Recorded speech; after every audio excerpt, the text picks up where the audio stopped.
എല്ലാവർക്കും നമസ്കാരം. ഞാൻ അശ്വിൻ. ഇന്നലെ മുതൽ പലരും ഇൻസ്റ്റാഗ്രാമിൽ ഷെയർ ചെയ്ത് തരുന്ന ഒരു വാർത്തയാണ്. നമ്മളുടെ മലയാള മാധ്യമങ്ങളടക്കം പ്രസിദ്ധീകരിച്ച വാർത്തയാണ്. 24 ന്യൂസിൻ്റെയൊക്കെ ഒരു വാർത്തയാണ് എനിക്ക് പലരും ഷെയർ ചെയ്ത് തന്നിട്ടുണ്ടായിരുന്നത്. അതായത് ചൈനയിൽ മറ്റൊരു വൈറസ് ഔട്ട് ബ്രേക്ക്.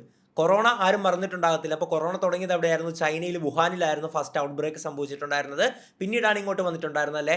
അങ്ങനെ മറ്റൊരു വൈറസ് ഔട്ട് ബ്രേക്ക് ചൈനയിൽ സംഭവിച്ചതായിട്ടുള്ള വാർത്തകളൊക്കെ ഓരോരുത്തർ ഷെയർ ചെയ്യുന്നത് ചോദിക്കുന്നുണ്ട്. എന്താണ് ഇതിൻ്റെ സത്യാവസ്ഥ? ഇതിനെ പറ്റിയിട്ട് വീഡിയോ ഇടാവോ? പിന്നെ കുറച്ച് നമ്മുടെ പയ്യന്മാർ ചോദിക്കുന്നുണ്ട്, ചേട്ടാ കൊറോണ പോലെ ലോക്ക്ഡൗൺ ഉണ്ടാകുമോ? മറ്റേ സ്കൂളിലൊന്നും പോകണ്ടല്ലോ, അങ്ങനെ സൂഹിക്കാമെന്നുള്ള മൈൻഡിലൊക്കെ രസകരമായിട്ടൊക്കെയുള്ള ഇൻബോക്സുകളൊക്കെ വരുന്നുണ്ട്.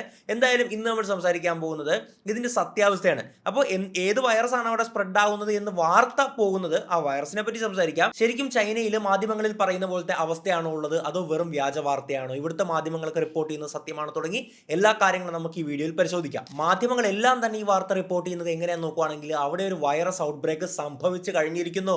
വളരെ ഗൗരവമായിട്ടുള്ള ഒരു സാഹചര്യമാണുള്ളത്. ലോകം ഉറ്റുനോക്കിക്കൊണ്ടിരിക്കുകയാണ്. അതുപോലെ ഒരു ടൈറ്റിൽ എനിക്ക് ഓർമ്മയുണ്ട്, 5 years after Covid new epidemic outbreak reported in China. അവിടെ ആശുപത്രികളും ശ്മശാനങ്ങളും നിറഞ്ഞു കവിയുകയാണ്. എങ്ങനെ ഇരിക്കുന്നു അല്ലേ? അതായത് ഇവിടെ വാർത്ത ഒറിജിനലാണോ വ്യാജമാണോ എന്ന് പോലും അറിയാത്തൊരു അവസ്ഥയിൽ നിന്നുകൊണ്ട്, ഒരു ഡാറ്റയും പുറത്തു വരാത്തൊരു സാഹചര്യത്തിൽ നിന്നുകൊണ്ട് നമ്മൾ ആധികാരികമെന്ന് കരുതുന്ന പല മാധ്യമങ്ങൾ റിപ്പോർട്ട് ചെയ്യുന്ന കാര്യം എന്താണെന്നോ, അവിടെ ഹോസ്പിറ്റൽസും ശ്മശാനങ്ങളും ഒക്കെ നിറഞ്ഞു കവിയുകയാണ്. ഹോസ്പിറ്റൽസിൽ ഇത് ബാധിച്ച രോഗികളെ കൊണ്ട്, ശ്മശാനങ്ങളിൽ ഇത് ബാധിച്ച് മരിച്ച ഡെഡ് ബോഡികൾ കൊണ്ട് നിറയുക എന്നൊക്കെയുള്ള സംഭവങ്ങൾ ടൈറ്റിൽ ഹെഡ്ലൈൻസ് ഒക്കെ ആയിട്ടാണ് അടിച്ചു വിടുന്നത്. സത്യം പറഞ്ഞാൽ ശരിയാണ് വരുന്നത്. ഇനി ഈ വാർത്തയുടെ സോഴ്സ് എവിടുന്നാന്ന് നോക്കുവാണെങ്കിൽ ഈ മാധ്യമങ്ങളെല്ലാം കാര്യമായിട്ട് റിപ്പോർട്ട് ചെയ്യുന്നുണ്ടല്ലോ, അങ്ങനെയാണ് ഇങ്ങനെയാണെന്നൊക്കെ പറഞ്ഞിട്ട്. അപ്പോൾ സോഴ്സ് എന്ന് പറഞ്ഞു കഴിഞ്ഞാൽ സാധാരണഗതിയിൽ എങ്ങനെയാകണം? ചൈനീസ് ഗവൺമെന്റ് തന്നെ പുറത്തുവിടുന്ന, അല്ലെങ്കിൽ ചൈനീസ് മാധ്യമങ്ങളായിരിക്കണം, അല്ലെങ്കിൽ ലോകാരോഗ്യ സംഘടന, അല്ലെങ്കിൽ American centres four disease control, ഇതൊക്കെ പുറത്തുവിടുന്ന വാർത്തകളാണ് നമ്മൾ ആധികാരികമായിട്ട് നോക്കി കാണാൻ പറ്റത്തുള്ളൂ അല്ലേ? പക്ഷേ ഇതിന്റെ സോഴ്സ് കേട്ട് കഴിഞ്ഞ് കഴിഞ്ഞാൽ നല്ല കോമഡിയാണ്. നമ്മുടെ ട്വിറ്റർ ഉണ്ടല്ലോ, എക്സ് ഉണ്ടല്ലോ, അതിൻ്റെ അത് ചെറിയൊരു പേജ് ഉണ്ട്. ആരോ തുടങ്ങിയിട്ടിരിക്കുന്ന ഒരു പേജാണ്. ഇതാണ് SARS-CoV-2 COVID-19 എന്ന് പറയുന്ന ഒരു പേജാണ്. 37.7K ഫോളോവേഴ്സ് ഉണ്ട്. ആ ഒരു ഫോളോവേഴ്സൊക്കെ ഇപ്പോൾ കയറിയതാണ് കേട്ടോ. വളരെ കുറഞ്ഞ ഫോളോവർ ഉള്ള ആരോ ഉണ്ടാക്കിയിട്ടൊരു പേജാണ്. അതിൻ്റെ അകത്ത് ഒരു ട്വീറ്റ് വന്നിട്ടുണ്ട്. 3 വീഡിയോ പബ്ലിഷ് ചെയ്തിട്ടുള്ള ഒരു ട്വീറ്റാണ്. ബ്രേക്കിംഗ്, അതായത് ഭയങ്കര ബ്രേക്കിംഗ് ന്യൂസ് എന്നുള്ള രീതിയിലാണ് കൊടുത്തിരിക്കുന്നത്. Hospitals in China overwhelmed as severe flu outbreak including influenza A and HMPV resembling 2020 Covid surge. അതായത് 2020 നമ്മുടെ എല്ലാം മനസ്സിൽ നമ്മൾ എന്തുകൊണ്ടാണ് ഇതിനെ ആശങ്കയോടെ നോക്കിക്കാണുന്നത്? അതിൻ്റെ കാരണമുണ്ട്. നമ്മൾ കൊറോണ എന്ന് പറയുന്ന ഒരു മഹാമാരിയിലൂടെ കടന്നു വന്നവരാണ്.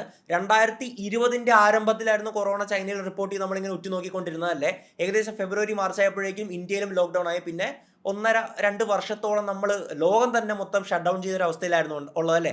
അപ്പോൾ ചൈനയിൽ നിന്നാണ് ഇത് ആദ്യം തുടങ്ങിയിട്ടുണ്ടായിരുന്നത്. ചൈനയിൽ ഇതുപോലത്തെ ഒരു വാർത്ത തന്നെയായിരുന്നു അന്ന് വന്നിട്ടുണ്ടായിരുന്നത്. വുഹാൻ നഗരം മൊത്തം ലോക്ക്ഡൗൺ ചെയ്യപ്പെടുന്നു, എല്ലാവരും മാസ്ക് വയ്ക്കുന്നു, അവിടെ എന്തൊക്കെ പ്രശ്നങ്ങൾ നടക്കുന്നുണ്ട്, അവർ വാർത്തകളൊന്നും പുറത്തു വിടുന്നില്ല, ഓൺലൈനായിട്ട് ചില മാധ്യമങ്ങൾ പോസ്റ്റിലൊക്കെ കൂടിയാണ് പുറത്തു വരുന്നത് എന്നൊക്കെയുള്ള അനുഭവങ്ങൾ ഉള്ളതുകൊണ്ട് തന്നെയാണ് നമ്മൾ ഇതിനെ ഇങ്ങനെ നോക്കിക്കാണുന്നത് എന്നുള്ളത് സത്യസന്ധമായിട്ടുള്ള കാര്യമാണ്. ഞാനാണെങ്കിലും നിങ്ങളാണെങ്കിലും ഒന്ന് ആശങ്കപ്പെടും, അയ്യോ ഇനി കൊറോണ പോലെ മറ്റെന്തെങ്കിലും വരുമോ എന്നല്ലേ? അപ്പോൾ നമ്മളുടെയൊക്കെ അടിസ്ഥാന ഭീതിയിൽ നിന്ന് ഉടലെടുക്കുന്ന കാര്യമാണ്.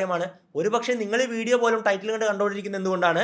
നിങ്ങളുടെ ഉള്ളിൽ ആ ഒരു കോവിഡ് എന്നുള്ള ഭയം, അല്ലെങ്കിൽ ആ ഒരു സാഹചര്യത്തിലൂടെ കടന്നുപോയ ഓർമ്മകൾ ഉള്ളതുകൊണ്ട് മാത്രമാണ്. അപ്പോൾ ഈ ഒരു പോസ്റ്റിൽ 3 വീഡിയോസ് കൂടെ പങ്കുവച്ചിട്ടുണ്ട്. അവിടുത്തെ ഹോസ്പിറ്റൽസ് ഒക്കെ മാസ്ക് വെച്ച രോഗികളെ കൊണ്ട് നിറഞ്ഞിരിക്കുന്നതായിട്ടുള്ള വീഡിയോസ് ആണല്ലേ? അപ്പോൾ ഇതാണ് ഈ ലോകമെമ്പാടുമുള്ള എല്ലാ മാധ്യമങ്ങളും, നമ്മളുടെ മലയാളത്തിലെ 24, ഏഷ്യാനെറ്റ്, മനോരമ, സർവ്വ ന്യൂസുകളും ഈ വാർത്ത റിപ്പോർട്ട് ചെയ്യുന്നത് എന്തിൻ്റെ അടിസ്ഥാനത്തിലാണെന്ന് അറിയാവോ?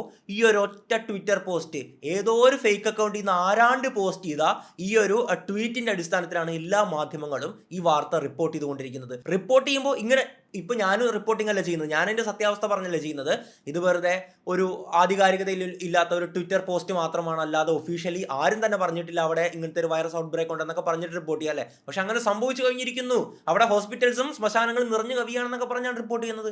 എന്താണിത്? ഈ പോസ്റ്റെല്ലാം മാറ്റി വയ്ക്കാം. ശരിക്കും ചൈനയിൽ ഇങ്ങനെ ഒരു വൈറസ് ഔട്ട് ബ്രേക്ക് സംഭവിച്ചിട്ടുണ്ടോ ഇല്ലയോ എന്നുള്ളതിന്റെ സത്യാവസ്ഥ നമുക്ക് മനസ്സിലാക്കേണ്ടതുണ്ടല്ലേ? കൃത്യമായിട്ടുള്ള ഉത്തരം ഞാൻ പറഞ്ഞുതരാം. അത് അവസാനത്തേക്ക് ഞാൻ വയ്ക്കുകയാണ്. കുറച്ച് കാര്യങ്ങളൊക്കെ പറയാനുണ്ട്. എന്താണ് ഈ വൈറസ്, അതിന്റെ സംബന്ധിച്ച കാര്യങ്ങളൊക്കെ പറഞ്ഞിട്ട് ഒരു മലയാളി അടക്കം അവിടുന്ന് പറയുന്ന ചില കാര്യങ്ങളൊക്കെ ഞാൻ ഷെയർ ചെയ്ത് തരാം. എന്തായാലും ഇവിടെ പ്രധാനമായിട്ടും എല്ലാ മാധ്യമങ്ങളും റിപ്പോർട്ട് ചെയ്യുന്നത് ഈ പോസ്റ്റിൽ പറയുന്ന പോലെ HMPV എന്ന് പറയുന്ന ഒരു വൈറസിനെ പറ്റിയിട്ടാണല്ലേ? HMPV അഥവാ ഹ്യൂമൻ മെറ്റാന്യൂമോ വൈറസ്, ന്യൂമോ വൈറയുടെ ഫാമിലിയിലാണ് ഈ ഒരു വൈറസ് പെടുന്നത്. ഈ ഒരു വൈറസ് ആദ്യമായിട്ട് കണ്ടെത്തുന്നത് 2001 നെതർലാൻഡിൽ നിന്നുമാണ്. ഒരു കൂട്ടം ഡച്ച് ഗവേഷകരാണ് മനുഷ്യ ശരീരത്തിൽ നിന്ന് ആദ്യമായിട്ട് കണ്ടെത്തുന്നതെന്ന് വേണം പറയാനായിട്ട് കേട്ടോ. അപ്പോൾ അതിനു മുമ്പ് നമ്മളൊരു കാര്യം പറയേണ്ടതുണ്ട്. ഈ ഒരു വൈറസിന്റെ ഏറ്റവും അടുത്തൊരു ബന്ധുവുണ്ട്. ഇത് HMPV ആണല്ലോ. AMPV എന്ന് പറയും. എന്ന് പറഞ്ഞു കഴിഞ്ഞാൽ ഏവിയൻ ആണ്. അതായത് പക്ഷികളിലാണ് ഇതിന്റെ ഒരു ചേട്ടനെ ആദ്യമായിട്ട് കണ്ടെത്തുന്നത്. കൃത്യമായിട്ട് പറയുവാണെങ്കിൽ വർഷം 1978 സൗത്ത് ആഫ്രിക്കയിലുള്ള ഈ ടർക്കി കോഴി ഫാമുകളുണ്ടല്ലോ, ഈ ടർക്കി കോഴികളിലാണ് ആദ്യമായിട്ട് AMPV എന്ന് പറയുന്ന വൈറസ് കണ്ടെത്തുന്നത്. അവിടെ ഉണ്ടായിരുന്ന ഫാമുകളിൽ ടർക്കി കോഴികളുടെ ശ്വാസനാളത്തിലും ശ്വാസസംബന്ധമായിട്ടും ഒരുപാട് ഇൻഫെക്ഷൻ ഒക്കെ വരുന്നത് കണ്ട് പരിശോധിക്കുമ്പോഴാണ് ഇങ്ങനത്തെ ഒരു വൈറസിനെ കണ്ടെത്താൻ സാധിച്ചിട്ടുണ്ടായിരുന്നത്. അതുകൊണ്ട് തന്നെ ഈ വൈറസിന് ആദ്യമായിട്ടുണ്ടായിരുന്ന പേര് ടർക്കി റൈനോ ട്രക്കൈറ്റിസ് വൈറസ് എന്നുള്ളതായിരുന്നു. അതായത് ടർക്കി കോഴികൾ മാത്രമാണല്ലോ വരുന്നത്. ഈ ടർക്കി കോഴി എന്ന് പറഞ്ഞാൽ സാധാരണ കോഴിയല്ല, അത് വേറൊരു ടൈപ്പ് ഓഫ് വിഭാഗമാണ്, നിങ്ങൾക്ക് അറിയാലോ അല്ലേ. എന്തായാലും പക്ഷേ ഈ പേര് പെട്ടെന്ന് തന്നെ അപ്രസക്തമാകുകയാണ്. കാരണം ഇത് പല താറാവുകളിൽ, മറ്റു നമ്മുടെ സാധാ കോഴികളുണ്ടല്ലോ അതിൽ, പിന്നെ ചില പക്ഷികളിലൊക്കെ കണ്ടെത്തുകയാണ്. അങ്ങനെ ഈ ഒരു ടർക്കി റൈനോ ട്രക്കൈറ്റിസ് വൈറസ് എന്നുള്ള ഒരു പേര് ഇതിന് മാറ്റുകയാണ്. അങ്ങനെയാണ് ഇതിന് ഏവിയൻ മെറ്റാന്യൂമ വൈറസ് എന്നുള്ളൊരു പേര് കൊടുക്കുന്നത്. ഏലിയൻ അല്ല, അന്യഗ്രഹ ജീവിയല്ല, ഏവിയൻ എന്ന് പറഞ്ഞു കഴിഞ്ഞാൽ പക്ഷികളാണ്. പക്ഷികൾ കാണുന്ന ഒരു തരം വൈറസ് അല്ലേ. വർഷം 2001 മനുഷ്യരിൽ ആദ്യമായിട്ട് ഇത് കണ്ടെത്തുന്നത്. നെതർലാൻഡിലുള്ള ഒരു കൂട്ടം കുട്ടികളിൽ ഇതുപോലെ തന്നെ ശ്വാസനാളത്തെയാണ് ഇത് പ്രധാനമായിട്ടും ബാധിക്കുന്നത്. അങ്ങനെ അവരിൽ ഒരു കൂട്ടം ഡച്ച് ഗവേഷകർ പരിശോധന നടത്തിയപ്പോൾ അവർക്ക് പുതിയൊരു കൈൻഡ് ഓഫ് വൈറസ് മനുഷ്യരിൽ കണ്ടെത്താൻ സാധിച്ചിട്ടുണ്ടായിരുന്നത്. അവർ നോക്കിയപ്പോഴേക്കും ഇത് മറ്റേ AMPV വൈറസുമായിട്ട് 80% സാമ്യമുണ്ട്. അതുകൊണ്ട് തന്നെ ഇതിന് HMPV അഥവാ ഹ്യൂമൻ മെറ്റാന്യൂമോ വൈറസ് എന്നുള്ള പേര് കൊടുക്കുകയാണ്. വർഷം 2022 നാഷണൽ ലൈബ്രറി ഓഫ് മെഡിസിനിൽ പബ്ലിഷ് ചെയ്തിട്ടുള്ള ഒരു കാര്യത്തിലാണ് ഇതെല്ലാം തന്നെ പറയുന്നത്. ചരിത്രവും എല്ലാ കാര്യങ്ങളും പറയുന്നുണ്ട്. പക്ഷേ വ്യക്തമായിട്ടൊരു കാര്യം ആ ഒരു ഗവേഷകർ പറയുന്നുണ്ട്. കൂടുതൽ പഠനത്തിൽ നിന്നും ഞങ്ങൾക്ക് മനസ്സിലായത് വർഷം 2001 ആദ്യമായിട്ട് ഇത് മനുഷ്യരിലേക്ക് കയറുന്നത്, മറിച്ച് അതിനു മുമ്പ് ഇപ്പോൾ 2022 പബ്ലിഷ് ചെയ്തപ്പോൾ അവർ പറയുന്നത് 50 വർഷമായിട്ടെങ്കിലും, അതായത് 1972 മുതലെങ്കിലും ഈ ഒരു വൈറസ് നമ്മളുടെ ഇടയിൽ മനുഷ്യരിലുണ്ട് എന്നുള്ള കാര്യമാണ് ഈ ഗവേഷകർ ഒരു പഠനത്തിലൂടെ പറയുന്നത്. ഇനി നമ്മൾ മനസ്സിലാക്കേണ്ട ഏറ്റവും പ്രധാനപ്പെട്ട ഒരു കാര്യമാണ്, ഇതെന്തോ പുതിയ വൈറസ് ആയിട്ട് മറ്റേ കൊറോണ പോലെ നമുക്ക് അത്രയും സുപരിചിതമല്ലാത്ത ഒരു പുതിയ മാരക രോഗം വരാൻ പോകുന്നു എന്നുള്ള തരത്തിലൊക്കെയാണല്ലോ ഇത് പ്രചരിപ്പിക്കുന്നത്. നമ്മൾ മനസ്സിലാക്കേണ്ടത് വർഷങ്ങളായിട്ട് കേരളത്തിലടക്കം കുട്ടികൾക്ക് വരുന്ന ഈ കോമൺ കോൾഡൊക്കെ ഇല്ലേ, ഈ ജലദോഷപ്പനി അല്ലെങ്കിൽ മൂക്കൊലിപ്പ്, തൊണ്ടയ്ക്ക് വരുന്ന കിരികിരിപ്പ്, തൊണ്ടയ്ക്ക് വരുന്ന ഇൻഫെക്ഷൻ, അല്ലെങ്കിൽ ചിലപ്പോൾ അത് ലങ്സിലേക്കൊക്കെ വ്യാപിക്കുക, അങ്ങനെ വരുന്ന സാധാരണ ഒരു ജലദോഷം വരുന്നതിന് തന്നെ കാരണമായി കൊണ്ടിരിക്കുന്ന ഒരു ടൈപ്പ് ഓഫ് വൈറസ് ആണ്.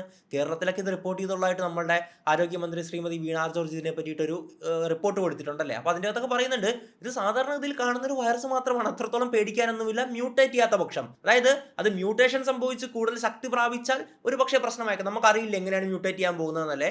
നിലവിൽ മ്യൂട്ടേറ്റ് ചെയ്യാത്ത പക്ഷം അത് ഒരിക്കലും പേടിക്കേണ്ട കാര്യമില്ല എന്നൊക്കെ പറയുന്നുണ്ട്. അതിനെ പറ്റിയിട്ടൊക്കെ പറയാം. അപ്പോൾ നമ്മൾ മനസ്സിലാക്കേണ്ടത് ഇത് നമ്മുടെ ഇടയിൽ തന്നെയുള്ള കുട്ടികളിൽ ജലദോഷപ്പനി ഉണ്ടാക്കുന്ന ഒരു സാധനം മാത്രമാണിത്. ഇത് ഏറ്റവും കൂടുതൽ ബാധിക്കുന്ന ആരെയാന്ന് നോക്കുവാണെങ്കിൽ ഒന്നാമത്തത് ഒരു 10-12 വയസ്സ് താഴെയുള്ള കുട്ടികളെയാണ്. രണ്ടാമത്തത് 60-65 വയസ്സിന് മുകളിലുള്ള പ്രായമായിട്ടുള്ളവരെയാണ്.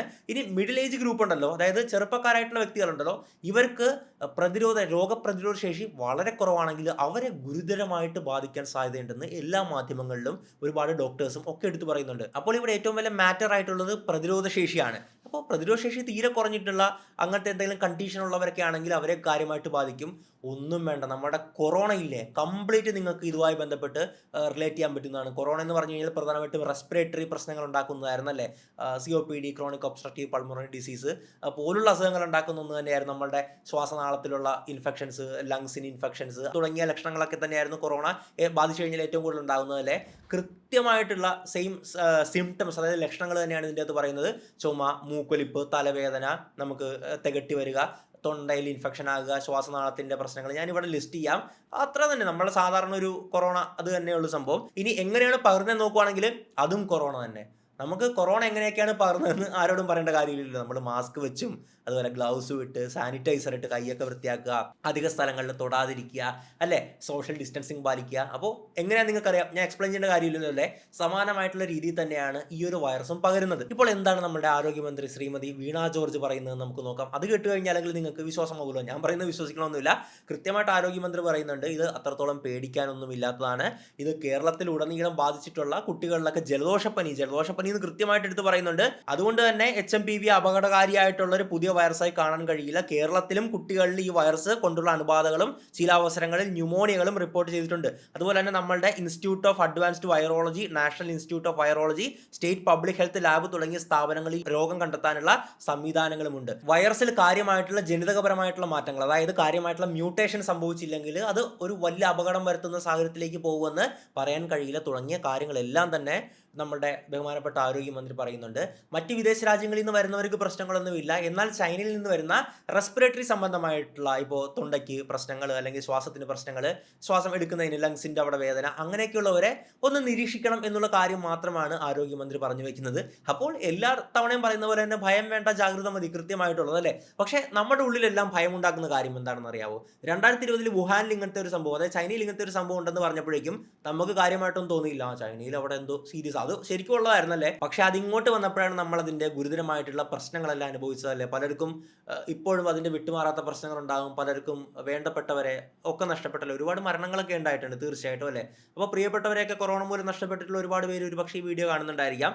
എന്തായാലും അതുകൊണ്ടാണ് നമുക്ക് ഇത്ര ആശങ്കയോടെ ഈ ലോകമെമ്പാടും തന്നെ എല്ലാവരും ഇതിനെ നോക്കിക്കാണുന്നത്. കൃത്യം 5 വർഷങ്ങൾക്ക് ഇപ്പുറമാണ്. അത് 2020 ന്യൂ ഇയറിനായിരുന്നു, ഇത് 2025 ന്യൂ ഇയറിനല്ലേ. ഇതുകൂടാതെ നമ്മുടെ ആരോഗ്യമന്ത്രി ആ ഒരു ട്വിറ്റർ പോസ്റ്റിൽ 2 വൈറസിനെ പറ്റി കൂടെ പറഞ്ഞിട്ടുണ്ടായിരുന്നല്ലോ അല്ലേ. നേരത്തെ പറഞ്ഞ വൈറസ് വിഭാഗങ്ങളിലെ രണ്ടാമത്തെ COVID-19 പുതിയ ജനിതക വകഭേദം, അതായത് COVID-19 മ്യൂട്ടേറ്റ് ചെയ്ത ഒരു വൈറസ് സ്പ്രെഡ് ആകുന്നു. ഇനി മറ്റൊരു വൈറസും കൂടെ ഉണ്ട്, അതായത് ഇൻഫ്ലുവൻസ എ എന്ന വിഭാഗത്തിൽപ്പെടുന്ന ഒരു വൈറസും സ്പ്രെഡ് ആകുന്നു എന്നൊക്കെ പറഞ്ഞിട്ടുണ്ടായിരുന്നല്ലേ. മന്ത്രി കൃത്യമായിട്ട് എക്സ്പ്ലനേഷൻ കൊടുത്തിട്ടുണ്ട്. ഒന്നാമത്തത് COVID-19 വകഭേദം വാക്സിൻ എടുത്തവരിൽ കാര്യമായിട്ട് ബാധിക്കാൻ ശേഷിയുള്ള, അല്ലെങ്കിൽ രണ്ടാമത്തെ ഇൻഫ്ലുവൻസ വൈറസിന്റെ കാര്യമായിട്ട് പറയുന്നത് ഇപ്പോൾ നിലവിൽ പകർന്നുകൊണ്ടിരിക്കുന്ന ഇൻഫ്ലുവൻസ വൈറസുകളായിട്ടുള്ള H1N1 ഒക്കെ ആയിട്ടുള്ള അതിൻ്റെ അകത്ത് പുതിയ വകഭേദങ്ങളൊന്നും കണ്ടെത്തിയിട്ടില്ല. അപ്പോൾ നിലവിൽ ഭയപ്പെടേണ്ട സാഹചര്യമൊന്നുമില്ല. അങ്ങനെ വന്നു കഴിഞ്ഞു കഴിഞ്ഞാൽ നമുക്കതിനെ പ്രിവെന്റ് ചെയ്യാനുള്ള, അതിനെ എതിർക്കാനുള്ള എല്ലാ ശേഷിയും നമ്മുടെ സംസ്ഥാനത്തിനുണ്ട്. COVID-19 കേരള മോഡൽ എന്ന് പറയുന്ന ഒന്ന് തന്നെ ഉണ്ടായിരുന്നല്ലേ. അപ്പോൾ കോവിഡ് നമ്മുടെ സർക്കാർ തുടക്കകാലങ്ങളിൽ, കൃത്യമായിട്ട് ഞാൻ പറയുകയാണ്, തുടക്കകാലങ്ങളിൽ എങ്ങനെയാണ് പ്രതിരോധിച്ചത് എന്നൊക്കെയുള്ള ഒരുപാട് വീഡിയോസ് നമ്മൾ ചെയ്തിട്ടുണ്ടായിരുന്നു. അതിൽ ആ ഒരു കാര്യത്തിൽ കേരളത്തിന്റെ സംഭവങ്ങൾ എടുത്തു പറയാതിരിക്കാൻ പറ്റത്തില്ല. അത്രയും മികച്ച സംവിധാനത്തിലൂടെയായിരുന്നു കോവിഡിനെ നമ്മൾ പ്രതിരോധിച്ചിട്ടുണ്ടായിരുന്നത്. എന്തായാലും മന്ത്രിയുടെ ഈ ഒരു പോസ്റ്റ് വളരെ ഈ ഒരു സാഹചര്യത്തിൽ വളരെ ആശ്വാസം നൽകുന്ന ഒന്ന് തന്നെയാണ്. പക്ഷേ ഇവിടെയും നമ്മൾ ശ്രദ്ധിക്കേണ്ട കാര്യമുണ്ട്. ഇപ്പോൾ മിനിസ്റ്റർ പോലും ഒരു പക്ഷേ ഈ നിലവിൽ മാധ്യമങ്ങളിൽ വരുന്ന വാർത്തകൾ കണ്ടിട്ടായിരിക്കണം ഇങ്ങനത്തെ ഒരു അഭിപ്രായം രേഖപ്പെടുത്തിയിട്ടുള്ളത്. പക്ഷേ ഈ വാർത്തകളുടെ അടിസ്ഥാനം എന്താണ്? ചൈനയിൽ ഇങ്ങനത്തെ ഒരു സംഭവം ശരിക്കും ഉണ്ടോ? ഇപ്പോൾ ഇവർക്കൊന്നും ഒരിക്കലും അറിയത്തില്ലായിരിക്കും, മാധ്യമങ്ങൾക്കോ മിനിസ്റ്ററിനോ ഒന്നും അറിയത്തില്ലായിരിക്കും. ആ ഒരു ഫേക്ക് ആയിട്ടുള്ള ഒരു ട്വിറ്റർ പോസ്റ്റിന്റെ അടിസ്ഥാനത്തിലാണ് ഇത്രയും ലോകമെമ്പാടും ചർച്ച ചെയ്യപ്പെടുന്നതെന്നല്ലേ. ഇനി ആ സത്യം ഞാൻ പറയാം, ചൈനയിൽ ഇങ്ങനത്തെ ശരിക്കും സംഭവങ്ങൾ ഉണ്ടോ എന്ന് നോക്കുവാണെങ്കിൽ ഒന്നും തന്നെയില്ല. ആ ഒരു ട്വിറ്റർ പോസ്റ്റ് കംപ്ലീറ്റ് വ്യാജമാണ് എന്ന് തന്നെയാണ് ഫാക്ട് ചെക്ക് ചെയ്ത് നമുക്ക് പറയാൻ സാധിക്കുന്നത്. അതെങ്ങനെയാണെന്ന് നോക്കുവാണെങ്കിൽ ആ ഒരു പോസ്റ്റിൽ പറയുന്ന ഹോസ്പിറ്റൽസൊക്കെ രോഗികളാൽ നിറഞ്ഞു കവിയുന്നു എന്നൊക്കെ പറയുന്നതാണല്ലോ, അത് പഴയതോ വീഡിയോ ആകാനാണ് സാധ്യത എന്നാണ് എല്ലാ മാധ്യമങ്ങളും റിപ്പോർട്ട് ചെയ്യുന്നത്. ഇനി കൃത്യമായിട്ട് പറയുവാണെങ്കിൽ നമ്മുടെ ഒരു മലയാളി ഇൻഫ്ലുവൻസർ ഇന്നൊരു വീഡിയോ പങ്കുവച്ചിട്ടുണ്ട്. അദ്ദേഹം ചൈനയിൽ താമസിക്കുന്ന വ്യക്തിയാണ്, ആംബ്രോ എന്നാണ് അദ്ദേഹത്തിൻ്റെ പേര്. അദ്ദേഹം ഈ പറഞ്ഞ ഹോസ്പിറ്റലിൻ്റെ ഫ്രണ്ടിലൊക്കെ പോയിട്ട് വീഡിയോ എടുത്ത് കാണിക്കുന്നുണ്ട്. അവിടെ ഒരു പൂച്ചക്കുഞ്ഞു പോലും ആ ഹോസ്പിറ്റലിൻ്റെ ഫ്രണ്ടിലില്ല. വളരെ ശാന്തമായിട്ട് എങ്ങനെയാണോ ചൈന പോകുന്നത്, ആൾക്കാർ അതുപോലെ തന്നെ എൻഗേജ് ചെയ്യുന്നു. ആരും മാസ്ക് വെച്ചിട്ടില്ല, എല്ലാവരും അവിടെ കൂട്ടം കൂടി നിന്ന് അവരുടെ കാര്യങ്ങളൊക്കെ ആയിട്ട് ചെയ്തു പോകുന്നു. ജനുവരി 4 ശനിയാഴ്ച ഗ്വാങ്സോവിലെ സാന്യാട്സൺ മെമ്മോറിയൽ ഹോസ്പിറ്റലിന്റെ മുന്നിലാണ് ഞാൻ നിൽക്കുന്നത്. നാട്ടിലെ മീഡിയാസ് പറയുന്നത് പോലെ യാതൊരു എമർജൻസി സിറ്റുവേഷൻസും നിലവിൽ ഇവിടെ ഇല്ല.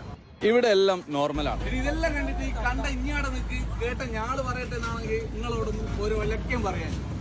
നമുക്കറിയാം ചൈനയിൽ സീറോ കോവിഡ് പോളിസി പോലുള്ള നയങ്ങൾ നടപ്പിലാക്കിയിട്ടുള്ള ഒരു രാജ്യമാണ്. അതായത് എവിടെയെങ്കിലൊക്കെ ഒരു വൈറസ് ഔട്ട് ബ്രേക്ക്, ചെറിയ ചെറിയ കേസുകൾ, ഈവൻ കൊറോണ പോലും റിപ്പോർട്ട് ചെയ്ത് കഴിഞ്ഞ് കഴിഞ്ഞാൽ ആ മൊത്തം സ്ഥലം അല്ലെങ്കിൽ ആ പ്രവിശ്യ ഒന്നടങ്കം ലോക്ക്ഡൗൺ ചെയ്യുന്ന ഒരു സാഹചര്യം അവിടെ ഉണ്ടായിരുന്നു. അങ്ങനെ CCP വൈറ്റ് ഗാർഡ്സ് അവിടുത്തെ ജനങ്ങളെ തല്ലിച്ചതയ്ക്കുന്ന, അതുമായി ബന്ധപ്പെട്ട് നമ്മൾ ഒരുപാട് വീഡിയോ ചെയ്തിട്ടുണ്ടല്ലേ. അങ്ങനെയെങ്കിൽ ഇങ്ങനത്തെ ഒരു വൈറസ് ഔട്ട് ബ്രേക്ക് അവിടെ സംഭവിച്ചു കഴിഞ്ഞ് കഴിഞ്ഞാൽ അവിടെ മൊത്തം അടച്ചുപൂട്ടത്തില്ല. ചൈനീസ് ഗവൺമെൻറ് ജനങ്ങളെല്ലാം തുറന്നു വിടാൻ സമ്മതിക്കൂ? ജനങ്ങൾ എങ്ങനെയാണോ കൂട്ടം കൂടി പണ്ടത്തെ പോലെ അവർ അങ്ങനെ തന്നെ നടപ്പുണ്ട്. ആ ഒരു വീഡിയോയിലെല്ലാം കാണാൻ പറ്റുന്നതാണ്. ചൈനയിൽ നിന്ന് മറ്റൊരുപാട് ബ്ലോഗേഴ്സ് നിലവിൽ വീഡിയോ ചെയ്യുന്നുണ്ട്. അപ്പോൾ ഉറപ്പിച്ച് പറയാൻ പറ്റുന്നൊരു കാര്യമാണ്, ഈ വീഡിയോ ഈ പറഞ്ഞ പ്രകാരം ഒന്നും അവിടെ സംഭവങ്ങളില്ല. ഇനി ആർക്കെങ്കിലും ചെറിയ പനികളോ സീസണലായിട്ടുള്ള പനികളൊക്കെ വരില്ല, മഴക്കാലം വരുമ്പോഴേക്കും നമ്മുടെ ഹോസ്പിറ്റൽസിലും പനി മൂലം ആൾക്കാർ കൂടാറില്ലേ, നിറയാറില്ലേ, അതൊക്കെ പോലെ എന്തെങ്കിലും സംഭവിച്ചിരിക്കാം. അല്ലാതെ ഈ പറയുന്ന ഗുരുതരമായിട്ടുള്ള യാതൊരു പ്രശ്നങ്ങളും ചൈനയിൽ നിലനിൽപ്പില്ല എന്നുള്ളത് സത്യസന്ധമായിട്ടുള്ള അവിടുന്ന് വരുന്ന വ്ലോഗ് ചെയ്ത എല്ലാവരും സ്ഥിരീകരിക്കുന്ന കാര്യമാണ്. അപ്പോൾ എന്താണ് ഈ ഒരു വിഷയത്തെ പറ്റിയിട്ട് നിങ്ങളുടെ അഭിപ്രായം? എന്തായാലും മറ്റൊരു വീഡിയോയിൽ മറ്റൊരു വിഷയമായിട്ട് നമുക്ക് വീണ്ടും കാണാം. Special Madappally signing out.